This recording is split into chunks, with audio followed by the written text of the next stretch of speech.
Hello and good morning, Midnight Coders.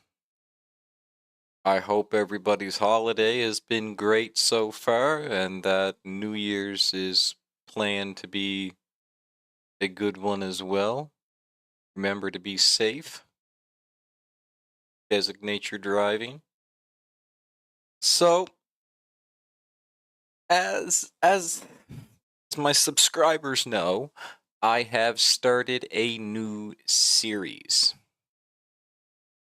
All right, so the new series that I have started it is a developer first platform, sort of like a social media platform, but for developers.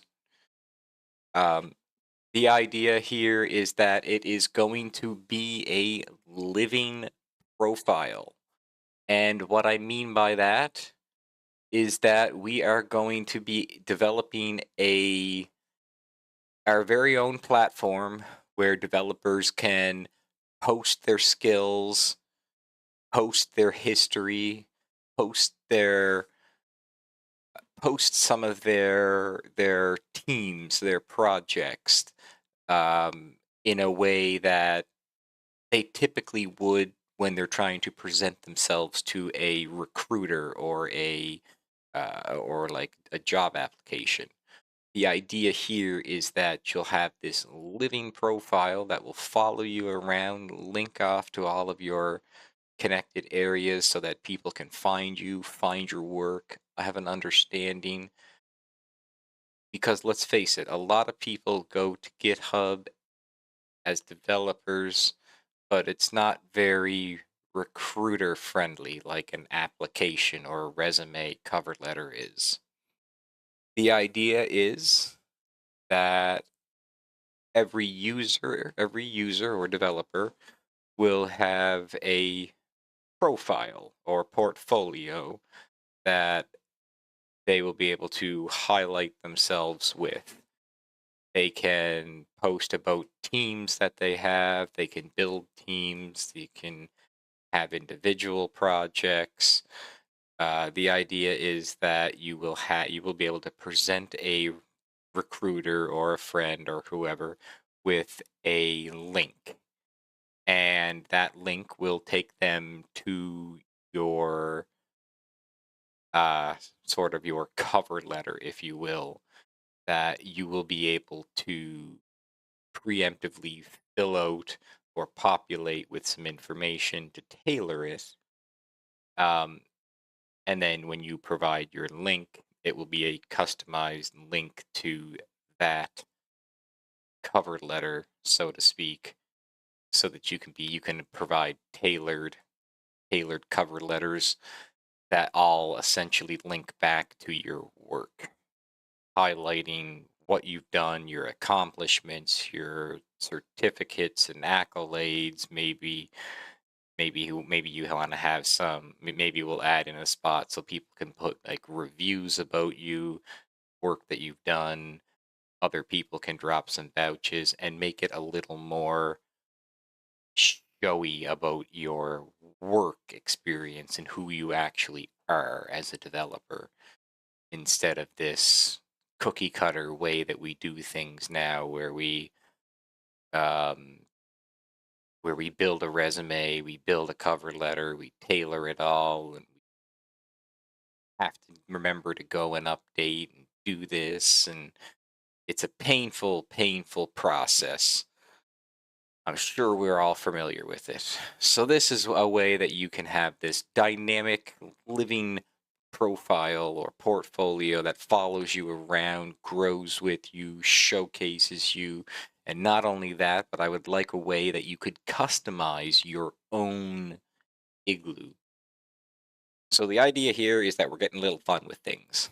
And the Midnight Coder is, for lack of better descriptions, um, the Midnight Coder is somebody who has a full life and has an unfinished itch to just build something.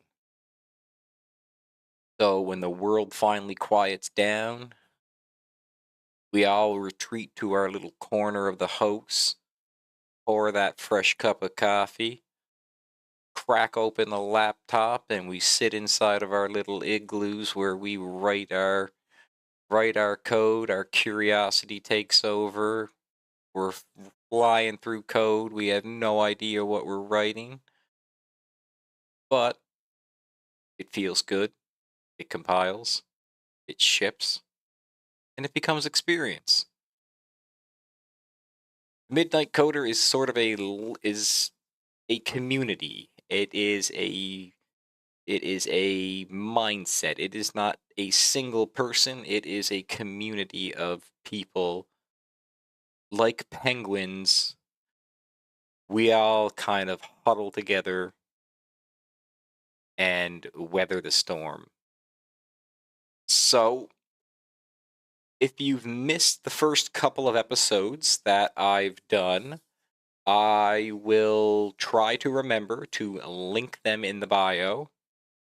If not, you can find it on my playlist tab, where I have two videos that were released over the holidays for setting this project up at a basic level, and I break down things like packages and where things are, why things are the way they are, to give people an idea of what they're doing, what they're writing, not just the fact that they can write code. They just might not have an idea of what it is that they're writing.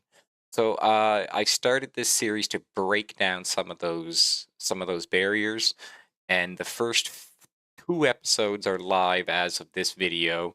There are two more scheduled to release as of right now, um, and I have an additional two more that are scripted to be written or to be recorded. And this is a live stream that is sort of trying to draw attention to it, while also I'm kind of reviewing my own work from last night because I was up way too late, drank way too much coffee, and I came out with a simple login system for the registered user that we're going to kind of walk over, break down, and talk about some of the facts and stuff today. So, if that is an interest to you, make sure that you've got that full cup of coffee. For me, this is number two. Let's dive on in. Also, quick little shout out. Welcome to the chat, guys. I do see you there. Hello, Key, and hello, White Walker. Welcome to the world. Thank you for logging in. I try not to ignore the chat. I was just kind of in a flow and just going and going and going. I'm like the Energizer Bunny. I'm hopped up on coffee. All right, so let's minimize me if I can. Where'd I go? I'm not working. I broke myself. That's interesting. Okay, so let's do this, turn this off, turn that. There we go. That's a little better. And then we need this. All right. So I did just a wee bit of magic. We're gonna get rid of some of this stuff. There we go. So if you've been following along with the series, then great. If you haven't, this is break this down here. What we have here is a feature-based setup, so that each module in here uh, contains its own features, and it's sort of self-contained. So identity contains the domain, the DTO, repository, service, and web controllers. Um, each one has kind of an MVC design inside of it as we go. Um, whereas, uh, yeah, compared to some other projects that I've done. Right now, I was working on the entity for the user so that I could have a way to authenticate and log in. I so late last night, I threw together a rough website, if you can say that. Um, it just consists of a homepage, the series logo image floating around in the middle, uh, some penguin ice igloo themed magic because I'm crazy and just like penguins, and yeah, why not? We all have a place to chill, so why not chill in an igloo? Um, yeah. So user, we've got them generating unique IDs. Our login request is a simple record that consists of a username and password. Uh, a login register, sorry, a user registration um, is something that consists of a nickname so that we can have a username, basically, an email address, and a password. These are set up with a few validation um, annotations just so that we can be reassured that the nickname's not blank, the email is not blank, and it is an email, and that the password is not blank and it is between this and this. And I think I might decrease the 8 to something more like 4 so that like, we'll say 6. I don't know. I want to encourage people to have a strong password. So in our case, we're allowing them to be anywhere from 6 characters to 120 characters, and they do get hashed with bcrypt. A user response is just basically a DTO or a data transfer object. These are things that allow us to present information without leaking sensitive information, uh, which is why we uh, use DTOs in our applications. They're generally used on the controller level, so that once we've queried the database, ran through the services, we usually get an object back, and our controllers will map that to um, a DTO object like this, so that our user information drop those side by side.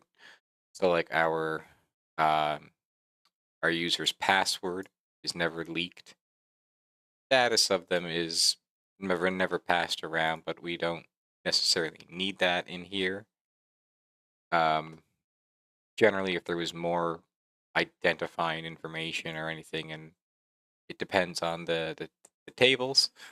Um, for now, this works for us. We may change this object in the future and provide like a version 2 to provide extra information. But for now, this is how we're doing it. The user repository has had a couple of things added to it. I don't know why I did that. And I used JPA's JPA's little tool to auto generate my find buys. Um, which, if you're curious how I did that, it would be in here, and then there would be a little button here to create Spring Data repository methods. You can pick what one you want. In my case, I went with find method instance, and it let me choose choose my wrapper type, which was an optional, and I don't know why. It's a bit of the actual thing instead of anyway. Anyway, so our user repository uh, consists of a way to verify if a user exists by an email. We can find them by an email, and we can find them by a nickname. Um, our service consists of registering and logging in. Um, there's not really much else that goes on there. I suppose we could have went in with a few more CRUD actions like deleting. However, given that I want to take this into production, I don't necessarily want anything to um, change.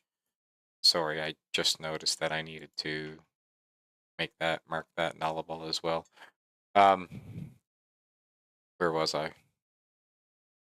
So once I take this to production, um,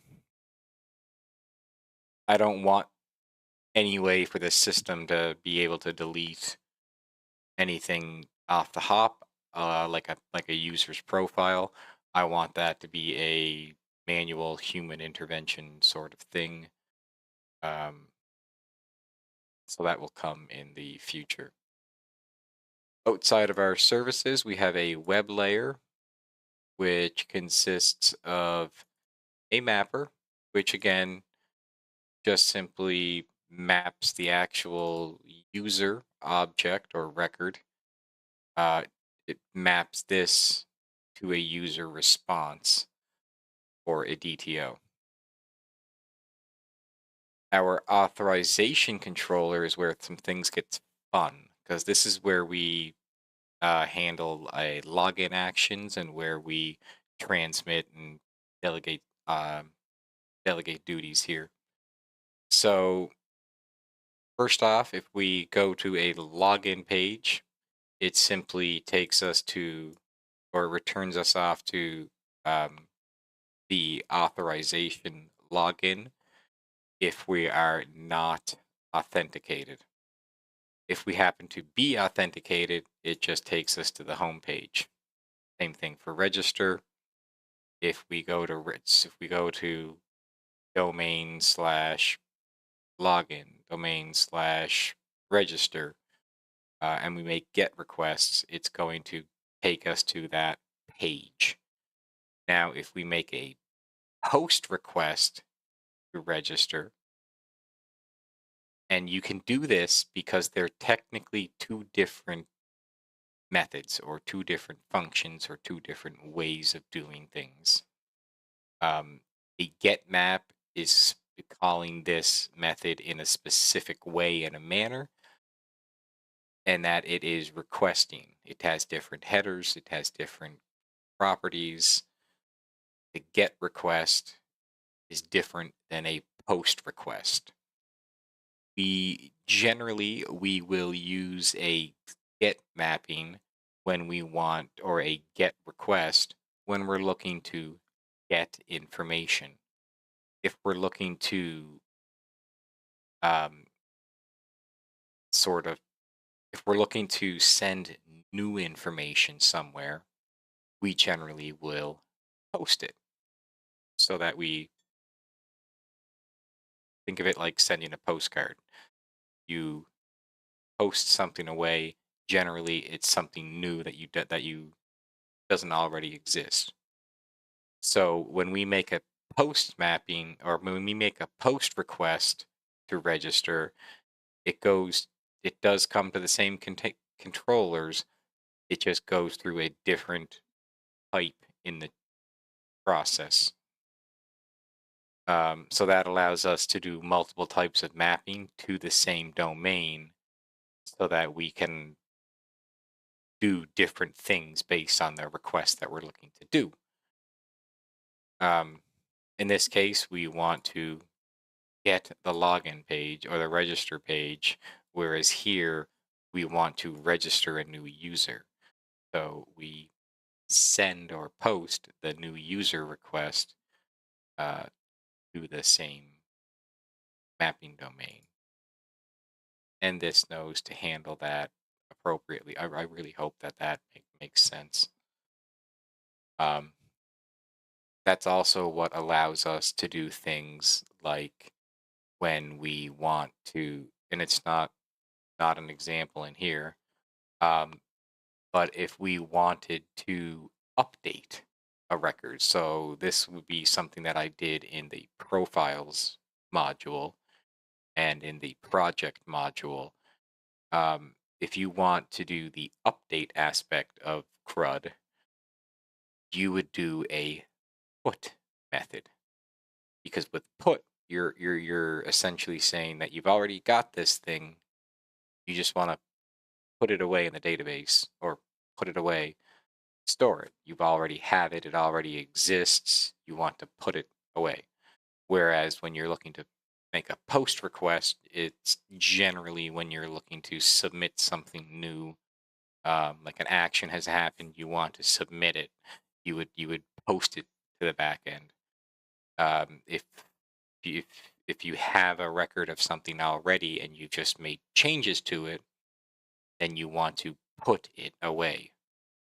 So that's generally when you would make a put request.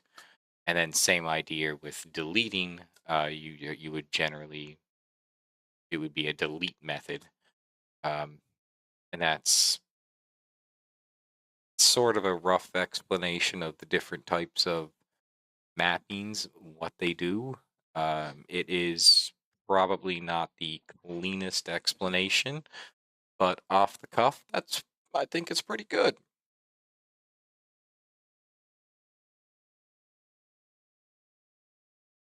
So next we have the auth login that we had made a request to here, but this is a get. So this one is a little different because down here we're only posting. So we're only taking new login attempts, or new login requests. And same thing with new registry. This is where we are uh, posting to the registry that there's a new user, which think I got myself confused when I wrote this. It was some wee hour of the morning. I was completely exhausted, but I just had an itch to code. So I literally was the midnight. It was midnight coding. Um, I have to, and this is why I'm reviewing this today. I don't think I need both of these methods because I feel like they're the exact same thing, and I have to reread which one I'm doing. Cool. So we'll pop into resources, templates. Got some layouts done here, which has the main layout, which consists of the main page. There's a header page. Content generally goes here, footer, and preloading scripts. Um, home is a home page, which just simply welcomes, if you've just logged in, this little pop-up will come in. So if the parameter for login success exists, then we make a little welcome pop-up where we say, welcome back to the Igloo. It's great to see you again. And we stick in the name of the user. Um,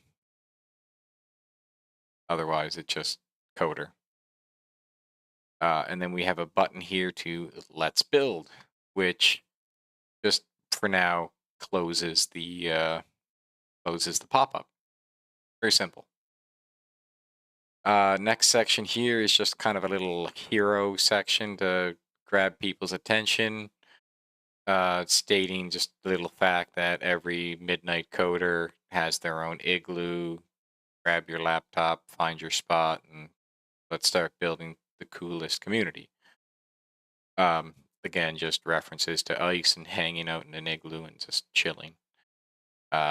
Claim Your Igloo would be where you would go to register your account, and Explore the Tundra takes you to projects.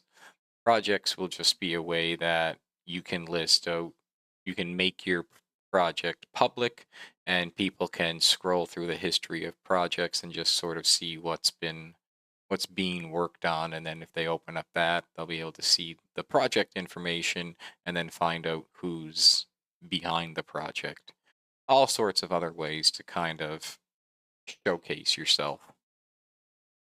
Uh, Down a little further, we've got this little manifesto section, a features section, and again, we're just loading in some scripts.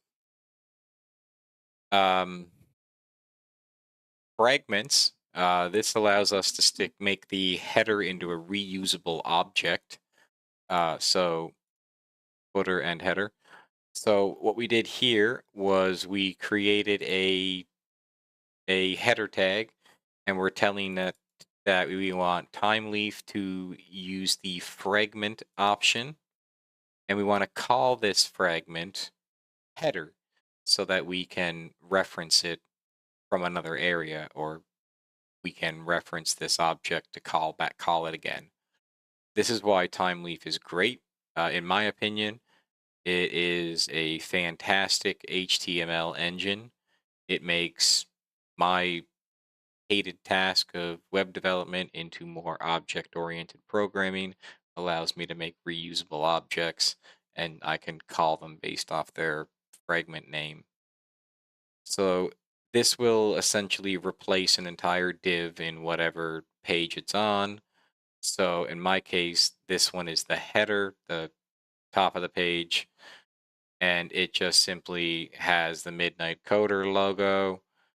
Uh, Midnight Coder is done up this way so that we have some CSS that makes the coder look like a fancy color.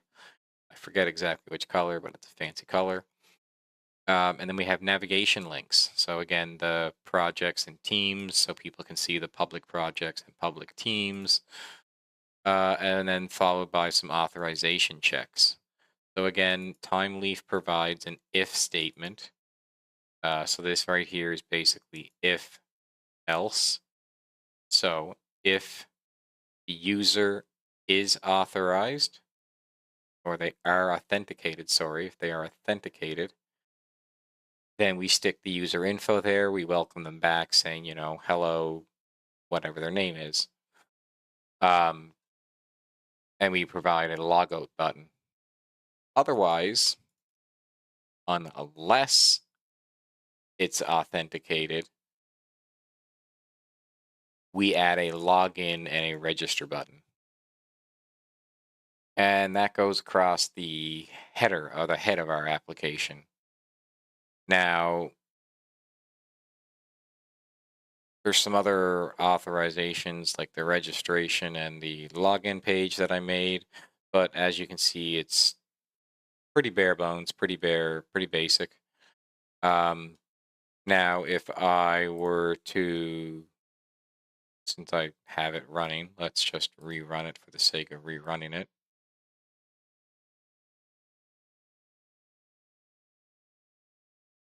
Okay, so I want to take a look at it. Mm, This is what it looks like so far. Very early stages, not 100% set up on the design, the images, anything like that yet. Again, this was put together in a couple of hours with a lot of coffee and very little sleep.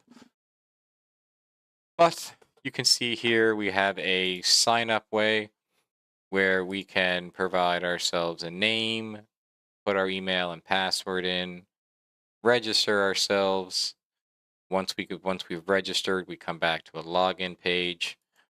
We log ourselves in, and we get this cool, no pun intended, little message with an ice cube. Welcome back to the Igloo. It's good to see you again, Glabe. Let's build. So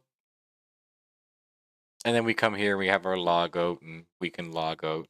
Right now, this is all session based security. So, um, right now, I do want to make it a little bit more secure and add in a JSON web token with some refresh tokens. That's probably going to be my next big task. Um, but as of now, we've got some basic. I tried to do my best to explain things out um, as I was going, as I was writing this. Um, if there are any questions, let me know and I can clear them up in a future video. But as of right now, again, there are two videos that are released and two more that are scheduled to be released. And I have two others that are scripted to be released or scripted to be recorded.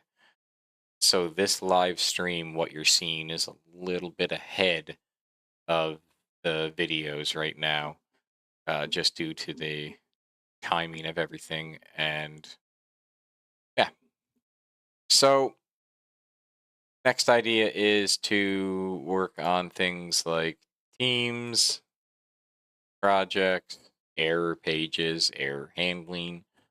Um, the homepage is pretty fine. Um, seems pretty good right now for the time being. So,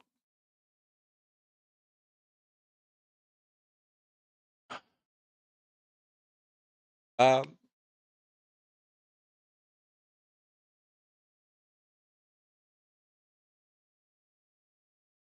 the